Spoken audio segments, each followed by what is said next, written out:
یاد مصطفیٰ ایسی، یاد مصطفیٰ ایسی بس گئی ہے سینے میں،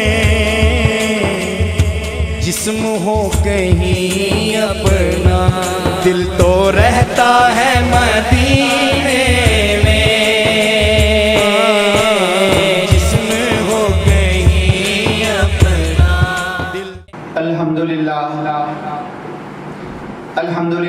الذی زین النبیین بحبیبہ المصطفیٰ ومن علی المؤمنین بنبیہ المجتبی، الصلاۃ والسلام علی سیدنا و مولانا محمد خیر الورى وعلی آلہ و اصحابہ المتعدبین بالتقوی، اما بعد فاعوذ باللہ السمیع العلیم من الشیطان الرجیم، بسم اللہ الرحمن الرحیم، وَلَلْآخِرَةُ خَيْرٌ وَأَبْقَىٰ، صدق اللہ مولانا العظیم وصدق رسولہ النبی الکریم الامین، ان اللہ وملائکتہ یصلون علی النبی یا ایہا الذین آمنوا صلوا علیہ وسلموا تسلیما۔ درود شریف پڑھیے، الصلاۃ والسلام علیک یا سیدی یا رسول اللہ وعلی آلک و اصحابک یا سیدی یا حبیب اللہ، الصلاۃ والسلام علیک یا سیدی یا رسول اللہ وعلی آلک و اصحابک یا حبیب اللہ۔ تمام تعریفیں اللہ جل مجدہ الکریم کی ذات کے لیے، اور ہر قسم کے درود و سلام نبی محترم، نبی محتشم، آقائے کل ختم الرسل، دانائے سبل، جناب احمد مجتبی، جناب حضرت محمد مصطفیٰ صلی اللہ علیہ وآلہ وسلم کی ذات والا صفات کے لیے حمد و صلات کے بعد سٹیج پر تشریف فرما علماء کرام، حاضرین و سامعین، جیسا کہ آپ کے علم میں ہے کہ اسال صاحب آپ کی محفل پاک ہے، دعا فرمائیں اللہ کریم مرحومہ کے درجات کو بلند فرمائے، ان کی قبر کو حد نگاہ تک وسیع فرمائے، اور لواحقین کو صبر جمیل عطا فرمائے۔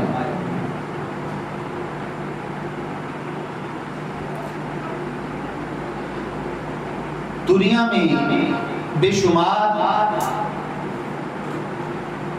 عقیدوں اور مذاہب کے لوگ پائے جاتے ہیں، اور کچھ عرصے سے اس بات کو پروموٹ کیا جا رہا ہے کہ آزادی رائے کے ساتھ، اپنی مرضی کے ساتھ ہم زندگی گزاریں، کسی کے پابند نہ ہوں، اپنی مرضی کریں۔ لیکن آپ اس بات کو ذہن میں رکھیں کہ اسلام انسان کو عین اس کی فطرت کے مطابق باتیں ارشاد فرماتا ہے۔ اسلام نے ہمیں بتایا کہ یہاں آنے سے پہلے بھی ہم کہیں پہ تھے، اور یہاں سے جانے کے بعد بھی ہم نے کہیں اور جانا ہے۔ اگر سزا اور جزا کا تصور نہ ہو، قیامت کے دن ظالم کو سزا نہ ملے اور قیامت کے دن مظلوم کو انصاف نہ ملے، تو پوری دنیا میں جتنے بھی لوگ ہیں وہ ایک دوسرے کو کاٹ کھائیں گے، کنٹرول سے باہر ہو جائیں گے۔ اس لیے کہ انسان سمجھے گا کہ جو کچھ ہے وہ دنیا میں ہی ہے، تو پھر ظالم ظالم رہ جائے گا اور مظلوم مظلوم۔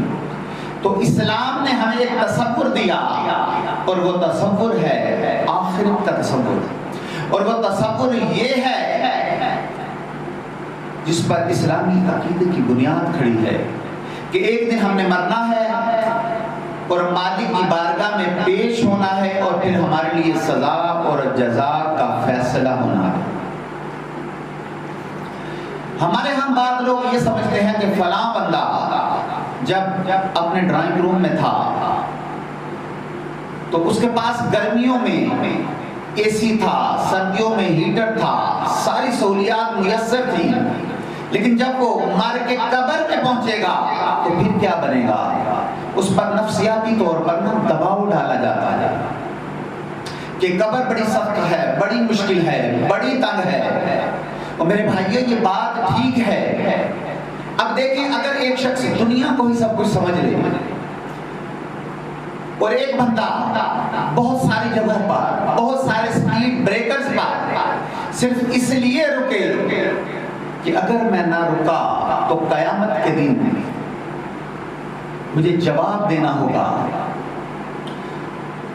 اور دوسروں کے کھیتوں میں صرف اس لیے منہ نہ مارے کہ یہ میرے نہیں ہے، قیامت کے دن مجھے حساب دینا ہے، تو پھر اس کے لیے قبر کھنڈر نہیں ہوتی، گڑا نہیں ہوتی، بلکہ فرمایا گیا کہ قبر المؤمن روضۃ من ریاض الجنہ، کہ مومن کی قبر کھنڈر نہیں ہوتی، گڑا نہیں ہوتی، بلکہ مومن کی قبر جنت کے باغوں میں سے ایک باغ ہوتی ہے۔ آخرت کی زندگی بہت شاندار ہے، بہت شاندار ہے آخرت کی زندگی، اس کا بڑا مقام ہے۔ رب ذوالجلال نے قرآن حکیم نے فرمایا وَلَلْآخِرَةُ خَيْرٌ وَأَبْقَىٰ، کہ آخرت کی زندگی تمہارے لیے بہتر بھی ہے اور ہمیشہ رہنے والی ہے، کہ آخرت کی زندگی تمہارے لیے بہتر بھی ہے اور ہمیشہ رہنے والی ہے۔ دنیا میں کوئی بڑا سکھی ہے، بڑا سکھی ہے نا، وہ کوئی سکھی نہیں، کیوں؟ اس لیے کہ قرآن نے فرمایا کہ آخرت کی زندگی تمہارے لیے بہتر بھی ہے اور ہمیشہ رہنے والی ہے۔ اگر کوئی شخص 15-20 سال مسلسل پردیس میں رہنے کے بعد جب وہ وطن لوٹتا ہے، اپنے گھر آتا ہے، تو اس کی ماں حیات ہے نا، زندہ ہو، تو بڑا استقبال کرواتی ہے، بڑا بندوبست کرتی ہے۔ وہ کہتی ہے کہ میرا بیٹا اتنے عرصے کے بعد آیا ہے تو میرا تو دل کرتا ہے کہ میں اس کے لیے گھر ہی نیا بنا دوں۔ تو میرے بھائیو جب بندہ مر کے قبر میں پہنچتا ہے تو رب ذوالجلال کی رحمتیں آگے بڑھ کر اس کا استقبال کرتی ہے، اسے نوازا جاتا ہے، اسے عطا کیا جاتا ہے۔ تو مومن کو قیامت کے دن جنت ملے گی، لیکن آج جنت کا مذاق اڑایا جا رہا ہے اور ڈھیروں مذاق اڑایا جاتا ہے۔ آپ پیچھے پلٹ کے دیکھیں نا، قرآن کریم کی 20 آیات ہیں حصول جنت پر، جنت کی نعمتوں پر، اور نبی کریم صلی اللہ تعالی علیہ وآلہ وسلم کی کثرت سے احادیث ہیں حصول جنت پر، جنت کی نعمتوں پر، اور ہمارے محدثین نے ایک دو نہیں کئی باپ باندھے ہیں جنت پر۔ لیکن آج آپ دیکھیں نا کہ لوگوں میں کتنا خوشبور ہے حصول جنت پر، جنت کی نعمتوں پر۔ قرآن کریم کا ایک اہم عنوان ہے جنت۔ آج کا نقیب اور نعت خواں اللہ ماشاءاللہ سب کی بات نہیں کرتا، وہ کہہ رہا ہے کہ ہورے تو کیڑی جنت دیاں گلاں کرنا، اس سے جنت دیاں جنیاں قرآن کریم بھی رب کریم نے کی تیاں، مصطفیٰ کریم نے کی تیاں۔ اور آج ہمارے کچے نظریہ اور ڈرے ہوئے ہیں ہمارے لوگ، کہتے ہیں کہ قبر بڑی سخت ہے، بڑی مشکل ہے، بڑی تنگ ہے۔ میرے بھائیوں یہ ٹھیک ہے، لیکن اس کے لیے تنگ ہے، اس کے لیے مشکل ہے، اس کے لیے سخت ہے جس نے تیاری نہیں کی، لیکن جس نے تیاری کی ہے تو تاجدار کائنات نے فرمایا، بخاری اور مسلم میں حدیث ہے، حضور فرمانے لگے کہ میرے رب نے میری امت کے لیے جنت میں ایسی نعمتیں تیار کی ہیں کہ جو کبھی نہ کسی آنکھ نے دیکھی اور نہ کبھی کسی کان نے سنی، اور بلکہ نہ تمہارے دل میں خیال بھی آیا ہوگا کہ رب قریب ہمیں یہ نعمتیں بھی عطا کرے گا۔ حضور نے ہماری توجہ دلائی اور حضور نے صحابہ سے فرمایا کہ تم نے دنیا میں ایسے رہنا ہے جیسے مسافر رہتا ہے۔ فرمایا کن فی الدنیا کأنک غریب او عابر سبیل کما قال رسول اللہ صلی اللہ علیہ وسلم، کہ دنیا میں تم نے ایسے وقت گزارنا ہے جیسے راہگیر اور مسافر وقت گزارتے ہیں۔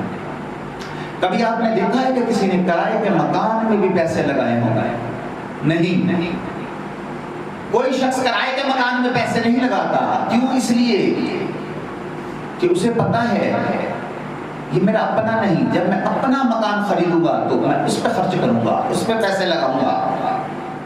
تو کوئی شخص 10 سال 15 سال بھی پردیس میں رہتا ہے نا، تو وہ اپنا کمبل اور دیگر چیزیں اتنی آسانی سے نہیں بدلتا، کہ اسے پتا ہے کہ یہ میرا آبائی گھر نہیں، میرا آبائی گھر، میرا اصل گھر تو پاکستان میں ہے، اور یہاں پر لوگ صرف 8 دن کے لیے آتے ہیں اور واپس لوٹ جاتے ہیں۔ تو میرے بھائی، ہمارا اصل گھر ہمارے رب نے جنت میں بنایا ہے۔ تو آپ دیکھیں نا، رسول اللہ صلی اللہ تعالی علیہ وآلہ وسلم حیات مبارکہ اور سیرت مبارکہ کا مطالعہ کریں تو پتہ چلتا ہے کہ حضرت عمر رضی اللہ تعالیٰ عنہ طبیعت کے لحاظ سے سخت مزاج آدمی تھے، جلالی تھے، اصول پسند تھے۔ آپ فرماتے ہیں کہ ایک دفعہ میں نبی پاک صلی اللہ تعالی علیہ وآلہ وسلم سے ملنے کے لیے گیا نا، تو آپ سو کر اٹھے تھے، تو آپ کی کمرے مبارک پر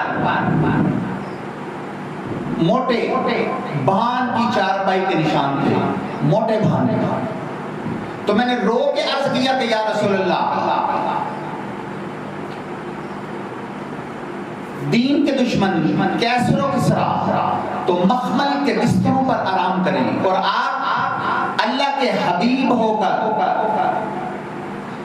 تو کہتے ہیں میں نے رو کے عرض کیا، ایک تو اب تھے بہت مخلص، اور دوسرا مرد کے آنسو اکثر خالص ہوتے ہیں۔ تو آپ فرماتے ہیں کہ حضور نے مجھے یہ نہیں فرمایا کہ عمر اللہ تمہاری محبت کو قبول فرمائے، مجھے شاباشی نہیں دی، بلکہ فرمایا، اور میں جس انداز میں بات کر رہا ہوں اس انداز میں سمجھیے گا، جو پہلو میں آپ کے سامنے رکھنا چاہتا ہوں اسی پہلو کو مد نظر رکھیے گا۔ تو حضور نے یہ نہیں فرمایا کہ عمر اللہ تمہاری محبت کو قبول فرمائے۔ حضرت عمر رضی اللہ تعالی عنہ عرض کر رہے ہیں کہ یا رسول اللہ، دین کے دشمن کیسر و کسرا مخمل کے بستروں پر آرام کریں، اور آپ اللہ کے حبیب ہو کر تکلیف دہ زندگی گزاریں۔ تو امام الانبیاء نے فرمایا کہ عمر، کیا تم اس بات کو پسند نہیں کرتے کہ وہ دنیا میں تھوڑی بہت موج کر لیں اور آخرت میں ذلیل و رسوا ہوں؟ اور فرمایا عمر، کیا تم اس بات کو پسند نہیں کرتے کہ ہم دنیا میں تھوڑی تکلیف برداشت کر لیں اور آخرت کی ساری عزتیں اللہ ہمیں عطا فرما دے؟ اللہ اکبر۔ حضرت انس ابن مالک رضی اللہ تعالی عنہ فرماتے ہیں کہ میں اس وقت وہیں پہ کھڑا تھا جب شہدائے بدر کی تدفین ہو رہی تھی، تو حضور کی پھوپھی جان حضرت صفیہ رضی اللہ تعالی عنہ تشریف لائیں۔ جب آپ نے دیکھا کہ حضرت امیر حمزہ آپ کے بھائی کو شہید کر دیا گیا ہے اور ان کے وجود کے ٹکڑے ٹکڑے کر دیے گئے ہیں، تو آپ کے ہاتھ میں نا جو چادریں تھیں، عرض کیا یا رسول اللہ آپ یہ کفن میرے بھائی کو دے دیں۔ تو اللہ کے حبیب جب کفن دینے لگے تو آپ نے دیکھا کہ ساتھ ہی موسیب ابن عمیر رضی اللہ تعالیٰ عنہ کی لاش مبارک پڑی ہوئی تھی، آپ بھی شہید ہو گئے تھے۔ تو آپ نے فرمایا کہ پھپھو میرا دل نہیں مانتا کہ میں اپنے چچا کو تو کفن دے دوں، لیکن موسیب ابن عمیر کو ایسے ہی رہنے دوں۔ تو آپ نے کہا کہ آپ ایک چادر انہیں دے دیں اور ایک چادر میرے بھائی کو دے دیں۔ تو اب ایک چادر بڑی تھی اور ایک چادر چھوٹی تھی۔ تو حضور نے فرمایا کہ حضرت حمزہ ہمارے خاندان سے ہیں، ہم ان کے وارث ہیں، تو ہم قربانی دیں گے، ہم احسار کریں گے۔ تو آپ نے بڑی چادر حضرت موسیب ابن عمیر رضی اللہ تعالیٰ عنہ کو دی، تو وہ چادر بھی انہیں چھوٹی تھی۔ اگر سر ڈھانپا جاتا تو پاؤں ننگے ہو جاتے، اور اگر پاؤں ڈھانپے جاتے تو سر ننگا ہو جاتا۔ لوگ یہ منظر دیکھ رہے تھے اور رو رہے تھے، لیکن قربان جائیں تاجدار کائنات کے حضرت انس ابن مالک رضی اللہ تعالیٰ عنہ کہتے ہیں کہ حضور نے ایک جملہ ارشاد فرمایا اور ہماری سوچیں ہی بدل دی۔ فرمایا کہ پریشان کیوں ہوتے ہو، تم انہیں دفن کرو، قبر پہ مٹی ڈال کے سائڈ پہ ہو جاؤ، ابھی اللہ انہیں جنت کا لباس عطا فرمائے گا۔ سبحان اللہ۔ فرمایا تم قبر پہ مٹی ڈال کے سائڈ پہ ہو جاؤ، رب ذوالجلال ابھی جنت کا لباس عطا فرمائے گا، اور وہ اعلیٰ اور شاندار ہوگا جو رب کریم انہیں عطا فرمائے گا۔ میرے بھائیو، آخرت کی جو شانیں ہیں وہ آقا کریم نے بیان فرمائی۔ فرمایا قیامت کے دن کچھ جو لوگوں کے چہرے چمک رہے ہوں گے تو انبیاء کرام پوچھیں گے کہ یہ کون لوگ ہیں، تو انہیں بتایا جائے گا کہ یہ مدینے والے حبیب کے وہ غلام ہیں جو وضو کیا کرتے تھے، آج وہ جگہیں چمک رہی ہیں۔ ہمارے ہاں اطمینان قلبی نہیں ہے۔ ہمیں کوئی شخص کہہ دے کہ دریا کے اس پار تمہاری جائیداد ہے، تو ہمیں جتنی بھی مشقت کرنی پڑے، محنت کرنی پڑے، کوشش کرنی پڑے، ہم جائیں گے۔ یار ہماری جائیداد ہے، بینک بیلنس ہے، میرا گھر ہے، مجھے جانا ہی ہے۔ تو ہم اس بات پہ یقین کیوں نہیں رکھتے کہ اللہ نے قبر میں ہمارے لیے باغ تیار کیا ہے؟ تو صحابہ کو انشراح صدر ہو گیا تھا کہ اللہ ہمیں آخرت کی نعمتیں عطا فرمائے گا۔ حضرت انس ابن نضر رضی اللہ تعالیٰ عنہ، یہ حضرت انس ابن مالک رضی اللہ تعالیٰ عنہ کے چچا ہیں، کہ جب احد کی لڑائی ہو رہی تھی تو کافروں نے یہ خبر اڑا دی کہ معاذ اللہ نبی پاک صلی اللہ علیہ وآلہ وسلم کو شہید کر دیا گیا۔ تو صحابہ کے حوصلے پست ہو گئے۔ تو حضرت انس ابن نضر رضی اللہ تعالیٰ عنہ فرماتے ہیں کہ پیچھے نہ دیکھو، تلواریں اٹھاؤ، جس جنت کی بشارت نبی پاک نے ہمیں دی، اللہ کی عزت کی قسم مجھے احد پہاڑ کے اندر سے اس کی خوشبو دنیا میں محسوس ہو رہی ہے۔ تو صحابہ کو انشراح صدر ہو گیا تھا۔ اب آپ دیکھیں نا کہ جو شخص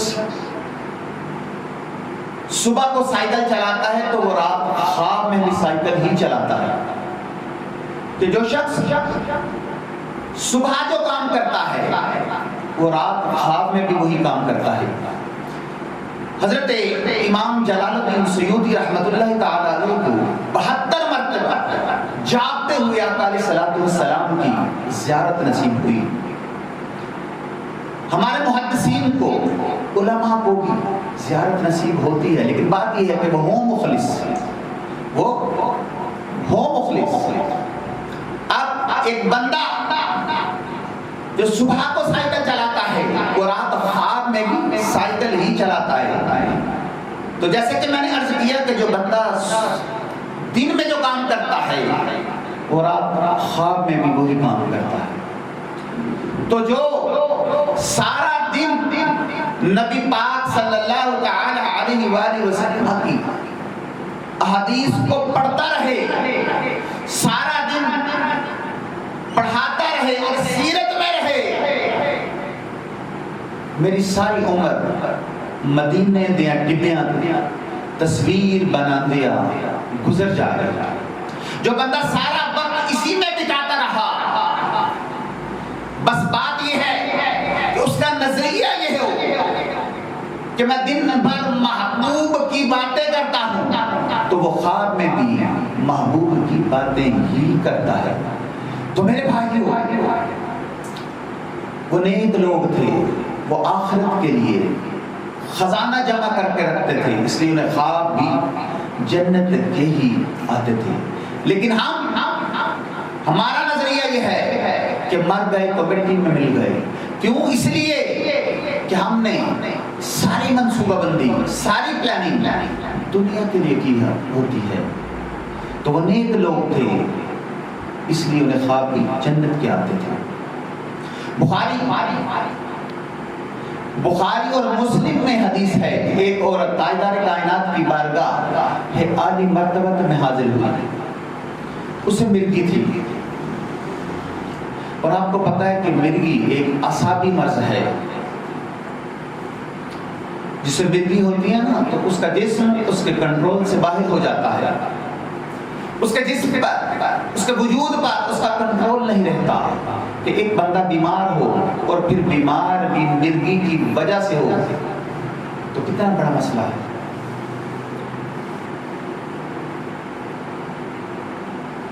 وہ بی بی عرض کرنے لگی کہ یا رسول اللہ، مجھے مرگی ہے، میرے لیے دعا فرمائیے، اللہ کریم میرے حال پہ رحم فرمائے۔ تو آپ جانتے ہیں کہ بیویوں میں، عورتوں میں قوت برداشت مردوں کی نسبت کم ہوتی ہے۔ کوئی بڑا جوان بھی ہو، جب اسے کوئی مرض لاحق ہو جاتا ہے تو وہ حوصلہ چھوڑ دیتا ہے۔ تو اس بی بی نے عرض کیا کہ یا رسول اللہ، آپ میرے لیے دعا فرمائیں، مجھے مرگی ہے، میرے لیے دعا فرمائیں، اللہ کریم میرے حال پہ رحم فرمائے۔ تو آپ نے فرمایا کہ تم میرے ساتھ ایک سودا نہیں کرتی؟ اگر تو کہتی ہے کہ میں تیرے لیے دعا کرتا ہوں، رب کریم تجھے ابھی شفا دے گا، لیکن اگر تو کرے صبر تو میں تجھ سے وعدہ کرتا ہوں کہ رب ذوالجلال بغیر حساب تجھے جنت عطا فرمائے گا۔ میرے اور آپ کے پیر صاحب ہونا، اور وہ ہم سے پوچھیں کہ بیلیو شفا لے لیجیے کہ جنت، تو ہم بے دڑک دیں گے کہ حضور تسی لاجواب ہو، شفا دو نا، جنت بعد وچ دے دینا کہ حضور ہمارے گھٹنوں میں بہت درد ہے، بہت تکلیف ہے، کھڑا نہیں ہوا جاتا، آپ شفا کے لیے دعا کریں نا، تو جنت کا معاملہ بعد میں دیکھا جائے گا۔ تو جب اس بی بی نے عرض کیا کہ یا رسول اللہ صلی اللہ علیہ وسلم کہ مجھے مرگی ہے، میرے لیے دعا فرمائیں کہ رب کریم مجھے شفا عطا فرمائے، تو حضور نے فرمایا اگر تو کہتی ہے تو میں تیرے لیے ابھی دعا کرتا ہوں، عرش کا مالک رحیم اور کریم ہے، وہ تجھے ابھی شفا عطا فرمائے گا، لیکن اگر تو کرے صبر تو میں تجھ سے وعدہ کرتا ہوں